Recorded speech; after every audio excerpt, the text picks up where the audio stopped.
to let people talk about issues of the day or things that were interesting or whatever broke the monotony of life in the city. This is an unusual, and I actually was very excited about this dialogue because we took the advantage of having a connection with, a very direct, intimate connection with the arts and cultural community of the city, which is not necessarily usual for us.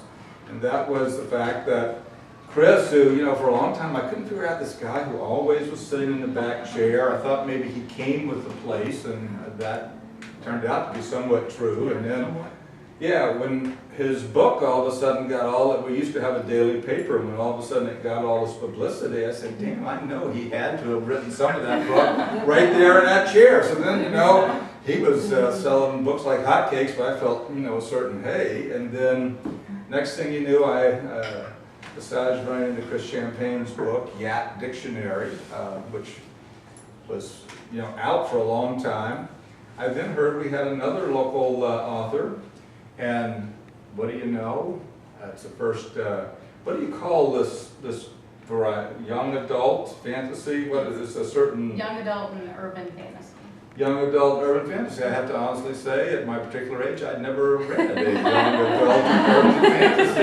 But, you know, I ride for the brand, so boom, I was on Kindle, boom, I got it, and there I am at the gym, you know, on that elliptical, reading, you know, about a whole nother world here in New Orleans, and no small part of it was right here at Fairgrounds. So we must have had, I don't know, I want to say a dozen, but at least 5 or 6 scenes are set here at Fairgrounds. And at first I was sort of guilty. Every time she mentioned something, it wasn't there anymore. Like, we don't let dogs inside the place, it's an health department. You know, some of those things, you know, come and go. I almost thought I recognized the barista with some of the tattoos. I don't think she's here, but, you know, these things are timeless. They're in literature now. And then Z and I are particularly proud of the fact that we are finally able to make the place 100% fair trade. We've always said we were 100% fair trade, but it's like one of those, you know, things coming off an onion, where the more you get into how much we're fair trade, well, there's this that wasn't quite 100%, or that wasn't really what we thought it was, and, you know, some of the coffee wasn't coming to the port of New Orleans, you know, whatever. We ran into Geoffry Meekrer because his French truck operation, turns out he had somebody working with him who was frequently here, came to some of the dialogues, you know, why don't you talk to Z? And conversation started to develop, and he said, well, he might be able to do a fair trade espresso, which everyone else had told us, impossible, no way, nada. And people are loving it. And so I want Geoffrey to be able to tell that story too. So that's the way we're going to roll. Raise your hand or whatever. This is a small, intimate gathering, so we don't stand on a lot of formality. As I've warned everybody, sometimes we have 5 people, sometimes we have 50. We never know what's going to happen here. I wouldn't have been surprised to see a line out the door, but you never know, and what they miss will be on YouTube. So since we're sitting this way, I'm going to ask Chris to go ahead and start, and then we'll go Chris, Christy, and Jeff. Well, I'll just sit here since it's a small group. I'm not going to get up and dance like I was going to. We'll come back later for that. Well, it's kind of the, well, first of all, I'm glad to be here. I appreciate you asking me. And thanks everybody for coming as well. And I want to thank everybody at the Fairgrounds, because everybody's always all the baristas, and everybody's really nice to me, so I appreciate that. And you know, it's a great place. And in fact, this room that we're sitting in, I just thought of this, used to be this is a great literary landmark in New Orleans, an unknown literary landmark, because this is the former apartment of Bill Myers, who's a great New Orleans poet who actually is back at home in California, taking care of his elderly parents. Now he's been there for a couple of years. But Bill used to have this as his apartment for years, and this is before it was a coffee house. Or during one of the other incarnations of a coffee house. There's been a couple of other ones. And he would have his infamous poetry parties here. And when I first got involved in the poetry scene, this is one of the places where I met a lot of people, still friends that I still have, dear friends. And if you were a poet, you would put your name in a hat, piece of paper, And depending on how loaded Bill was at the end of the night, we would have a poetry reading. And you had, I think you had 5 minutes to read, I can't remember now.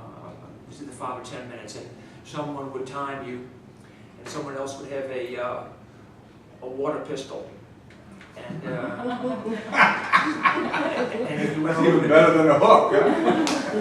and if you went over the time, then you would get squirted with the water pistol. And I remember one guy, he just wouldn't stop. And he got the entire water pistol at some point. But, hey, tell him come back from California. We need to have that again. Well, we're trying to get him back, and I hope we do get him back. He's a great poet, and he's a great spirit as well. And he's a legend and a dear treasure to all the people in the poetry community. So I'm glad that I got that. I'm glad that I thought about that, because it's kind of hard not to think about sitting here. It was a lot different. There was an altar here.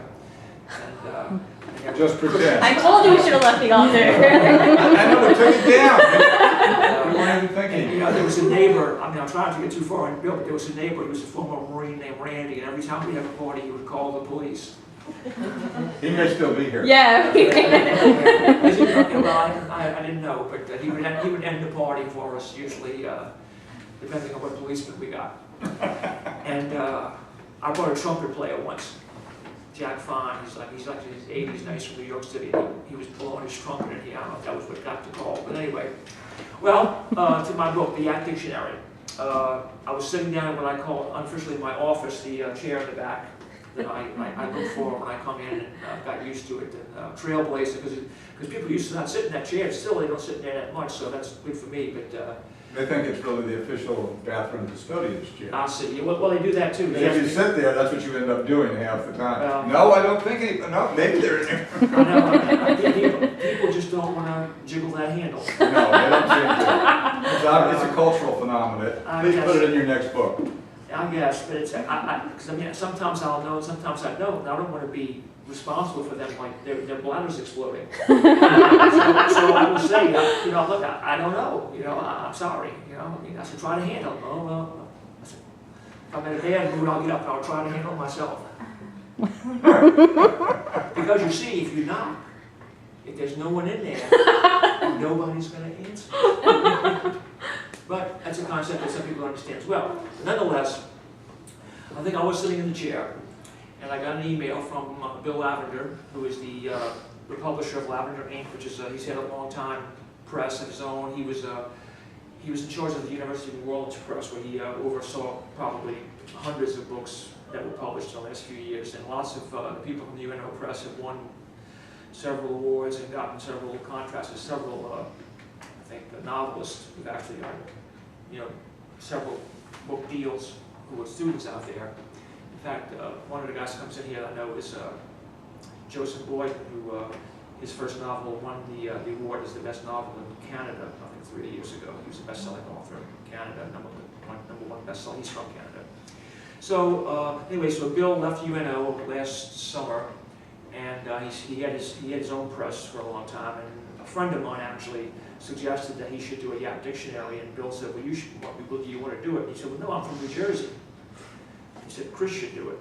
So so he emailed me, asked me if I wanted to do it. So I said yes. And going from the doldrums in one day to a busy bee the next, he wanted to get it done before Christmas, so we could not have enough books to be sold on Christmas. But anyway,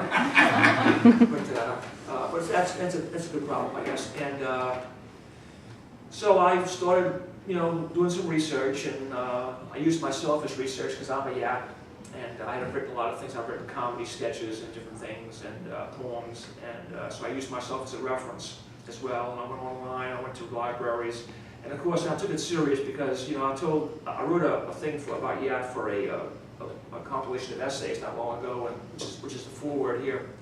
And I told that publisher, I said, look, you know, I said, I don't know if I want to do this, because it's like, I don't, you know, everybody's got their own opinion about where yak comes from and all that kind of stuff. And I really don't want to get into like fist fights and arguments at every party I go to for the rest of my life about this issue. Because I mean, nobody really knows. So, but I took it serious, and I also, I'm a kind of I have a reputation, I hope, as being a funny guy, so I kind of wanted to make it a little, juice it up a little bit to make it a little entertaining to read. And I think I kind of accomplished that to a certain degree. And I've got a lot of good feedback, and I'm surprised. I've only got one really negative review, thing said about it. Ooh, let's hear about that. Or not, or not. Well, I would love to say it, but I think I better not because this is going to be on YouTube. Yeah. So I'll let that go.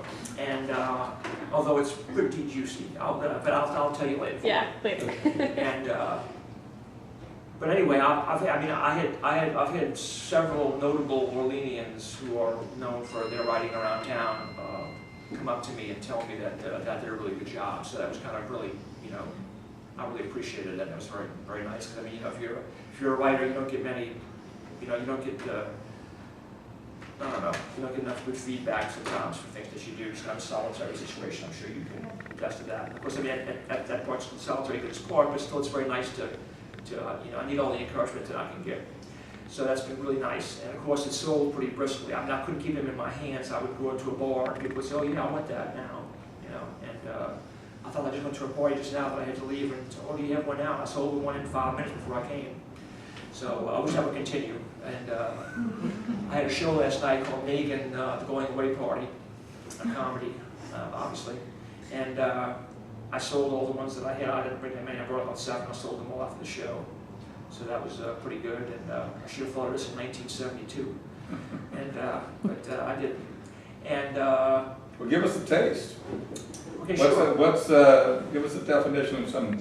I'm surprised the dictionary is actually as long as it is. Well, I am too. When I started compiling the words, I was saying, I was kind of surprised myself. It's almost because every compilation that I found, because there were some, like some chapbook-sized things and things, they were all, they were about 100 maybe at most. So I've got almost 500, like 460. Wow. And That's too great. and so I was kind of surprised actually as well. But then I thought about it. I said, I could go through a dictionary and read a dictionary, and I could probably do a different word for every word in the dictionary if I wanted to, in some sense. Well, okay, let's see. I'll try to see some of my my favorite ones here. Under V. And another thing I did with this book is I also put like sayings, like little sayings that I heard when I was growing up, and I wish I'd paid attention better, but this is a word. This is my favorite one. I think as people ask me what my favorite word is, I didn't have a favorite word, but I think maybe this is my favorite one. Vegetable. Vegetable. No kid. People really do think this is the proper way to say this word. I used to work with a guy, and he would say, my favorite vegetable is dilettante. And that was his favorite vegetable. And I got things like Silverdime. Now, Silverdime is the way that people would say a dime when I was growing up. They wouldn't say a dime, they would say Silverdime. And they still say that, some people. Another one is a solid quarter. They wouldn't say a quarter, they would say a solid quarter. Just a quarter. And of course, like in New Orleans when you're growing up, there's no such thing as pop. Like a Coke, it's not pop. That's something from like Kansas City or something. Here it was a soft drink. And then here's one that someone told me one night, which is true, because this might not be just New Orleans, but Southmore instead of sophomore.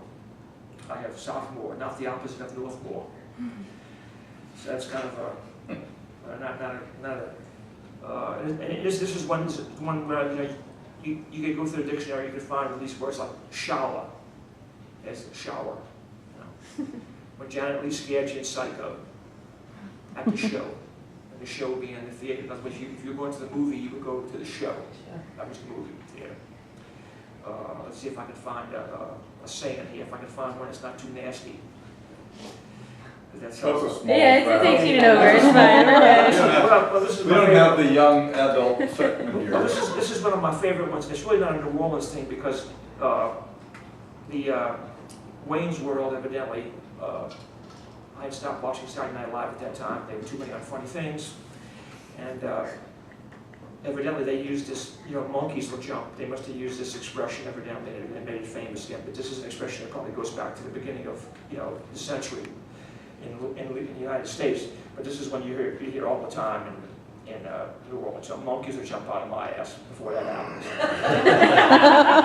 And assurance that an event ain't going to happen, ain't going to ever happen like a good housekeeping seal of disapproval of the concept under discussion. And let's see, Umbrella? oh yes. Umbrella. Certainly, you That's- know, you never hear that outside of this particular Yeah, genre. that's one of the things that I enjoy about the book. When somebody tells me, is this in it? And I'll say, yes, it is. My favorite thing about Chris writing this book is he kept us posted behind the coffee bar as he was writing it. And we'd have like a little crowd getting coffee and he'd say, I'm going to put this word in there. And everyone would be like, as opposed to what? And he would say it again, and we'd be like, that sounds the same. We were like not even aware that people outside of here say things Not differently everybody than we says do. umbrella. Who knew? Umbrella. C. Fats Domino's song, Josephine. She uses umbrella. Teats. Teeth. Your line tree teats, brah. We had somebody used to work in our office talked about it being Irish. Irish. Have you ever heard that? Well, it's Irish, I guess, huh? I'm Irish. Irish. Yeah, there was a few things. Irish, no, that was supposed to be chili. Oh, chili. Oh, no. Hey, it's Irish out today, she would say. I've only heard that before. Two or three North times. Alabama. Well, see, it's just Save it for the supplement. it's just Like unabridged Bill on here, and that was my publisher's idea, unbeknownst to me. So, well, I have a list. There's a thing on here. There's also a yakdictionary.com where you can give us suggestions for words that we missed. And I have a list of things. There are a couple of things that I had them on a list, but my list got mixed up, and I ended up they not being. I thought they were in here. They ended up not being in here, so I was a little bit bent out of shape about that. That's my own fault, because I'm kind of disorganized. If you ever see me sitting back in that chair, I got papers every place. So, but now proper names like John. The proper way to pronounce the name John in the vicinity of Magazine Street. John. Here's another one. Icebox. Now, everybody that I knew growing up, they called the refrigerator an icebox, and most of them still do. That's just what we called it. I work at the racetrack. Horse, like a racehorse at the fairgrounds. I like that horse. Hawaii. The 50th state to join the Union. He's talking about the whole United States? Alaska and Hawaii too? Oh, that's right. I'm talking about Honolulu, Hawaii. Honolulu, Hawaii. Oh, And then, let's see, here's another one. God don't sleep. The definition of that one is yat karma.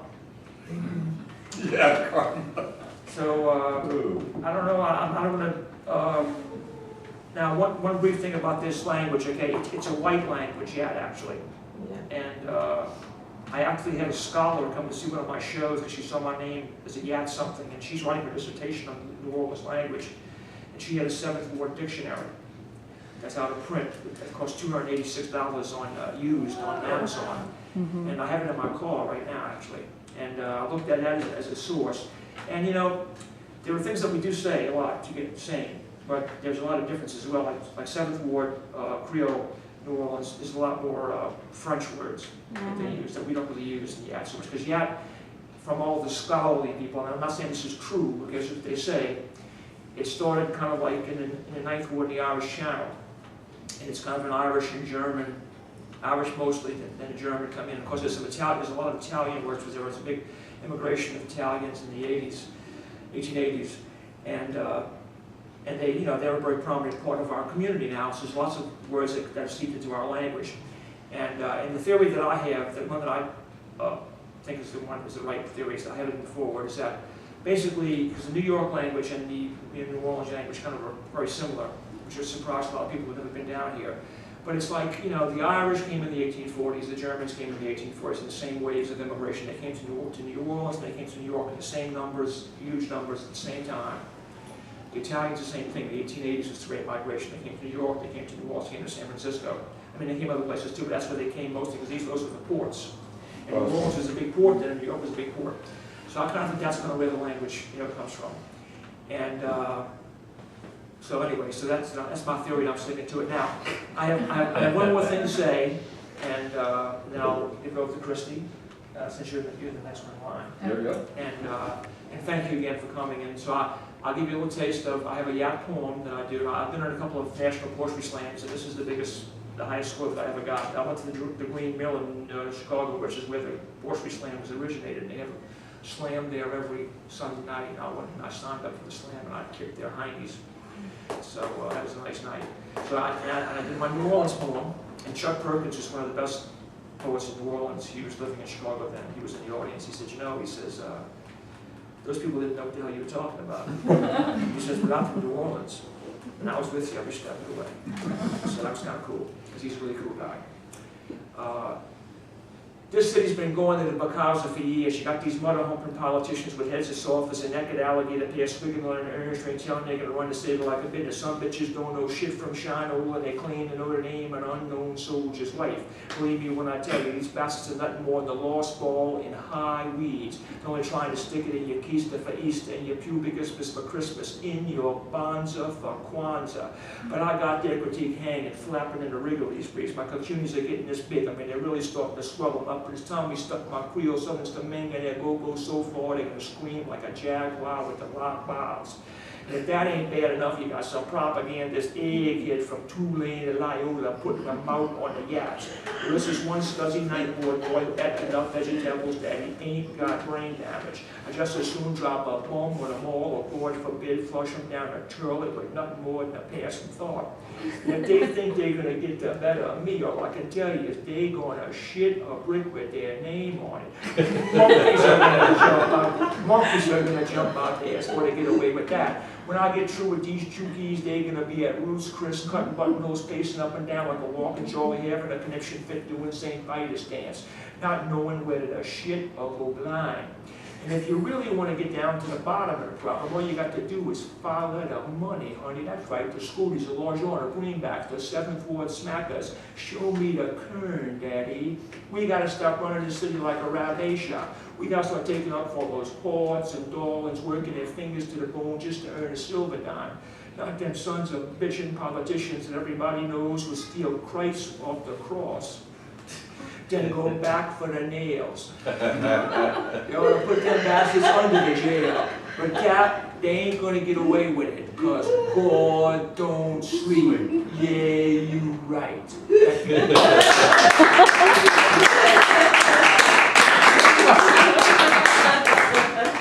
Excellent. Thank you so much. Thank you. Okay, Christy, hard to follow. No, I very hard to I had to follow. lure Christy in here. She know, didn't want right? to do this. She doesn't do a lot And of then you this. put me after Chris. I wasn't thinking. I never, you know, I've always said, hey, how's he doing? You know? It's at Gregory Education. I went to Gregory. Me too. I know, that's what I'm saying. Oh, okay.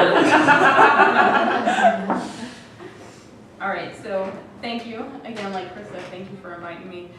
You live right around here somewhere, right? I actually live uptown. I used to Oh. live Oh, well, before forget about Katrina. I that. lived over here, Oh. but then we moved. Yeah. I spend all my weekends in this area, though. Good. That's We're what here a counts. lot. Yes. So I was trying to figure out what I wanted to talk about tonight, and I thought, well, I'll just start at the beginning. And it's not that long of a story, so I won't bore you too much. But ever since I was a little girl, I loved to read. Every night I would stay up late, just read all the time.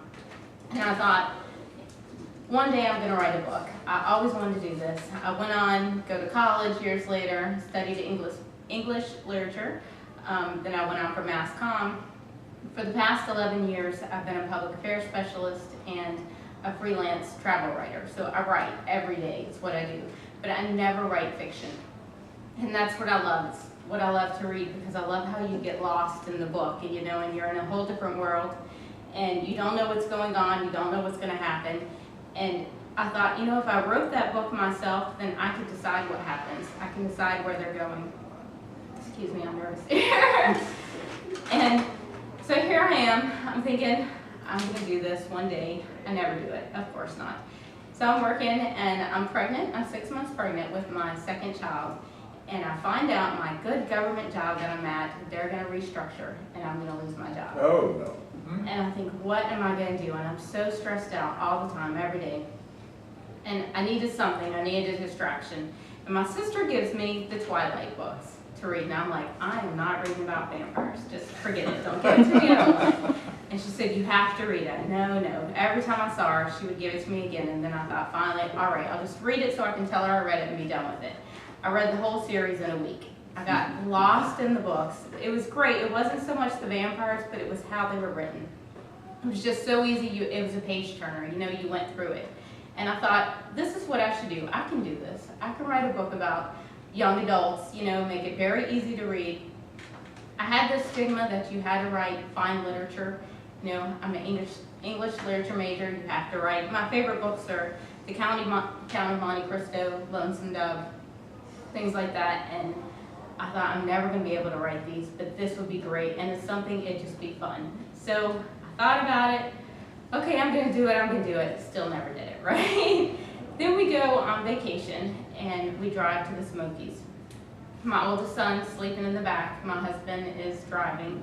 I'm bored, don't know what to do. I pull out the laptop, and I just start writing. And I'm thinking, I'm going to write about whatever's top of my mind. Well, we had just went to the French Quarter Fest. And we went to the Preservation Hall, and we saw this couple dancing in the front, and I just loved it. I couldn't stop watching them. They were dancing and dancing around, and they were fascinating.